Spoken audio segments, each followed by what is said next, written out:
This game or product was sent to the show for review purposes. Please don't sue. Thank you.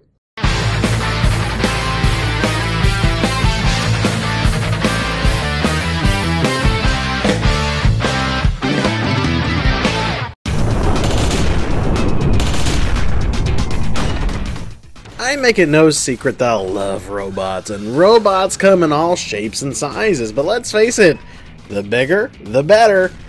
Developer Astroport and new media bring us Gigantic Army, where the robots are big and the action is kick-ass. So yes, there is a story in Gigantic Army, but you really just won't care.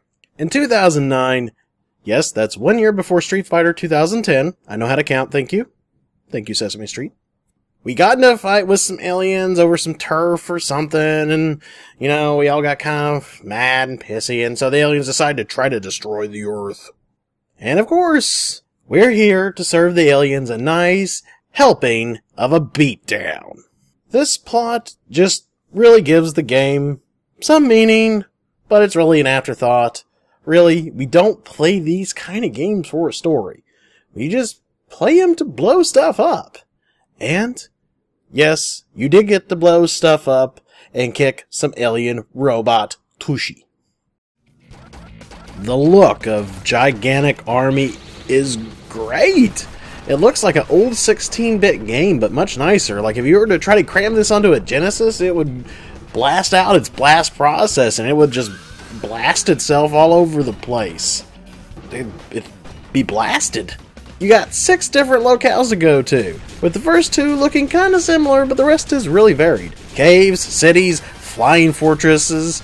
Level 5 is my favorite as you're fighting on top of a space shuttle flying into space. The animation is fantastic, and one of the cool things they got here is they got a frame rate counter. So, you can see if the frames would drop or anything like that, but I really don't think you're going to run into it unless you really have a really crappy machine. It is nice that they did put that in there. Music for this game is serviceable. There are a few good tracks. I loved Level 5's song quite a bit. It's the most standout amongst all of it. The sound effects where you're shooting your enemies and explosions, they just sound so satisfying. The presentation is good overall. I just wish there was some catchier music, but it does fit well. And I mentioned Level 5 is amazing, because it freaking is! If you're like me and you grew up in the classic era of the 16-bit shooter, then sit right down, you'll be right at home here. As you and your mech go through 6 stages of fighting enemies and avoiding death traps. Also, time is one of your biggest enemies, as if your timer runs down to 0, you start losing health till you explode. Yes, I said explode. You just let me have this. Make sure you're picking up all the health, weapon, and time power-ups that you can. This helps you get through the stage as quickly as possible and no explosions. One of the other cool features is that at the start of the game you can choose between 3 different kinds of shots and 3 types of alternate weapons. Each is unique and can be very helpful.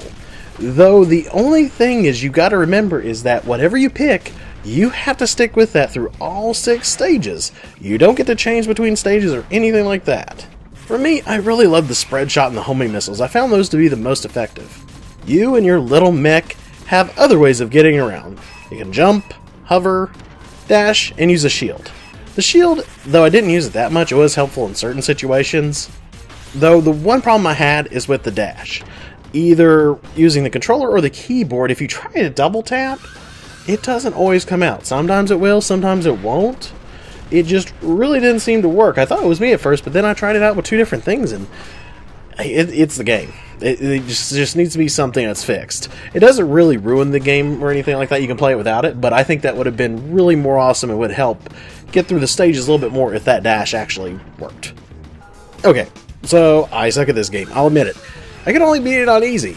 The normal mode I did play, and it is challenging, and you can unlock other harder difficulties for you hardcore shooter fans that are really good at this stuff. And how are you good at this stuff? I don't know how to even get good at this stuff. I get hit by the thing and I blow up and then I try to do it. Okay, never mind. But anyways, yes, it is challenging, but it's fun. That's the key thing. It is fun.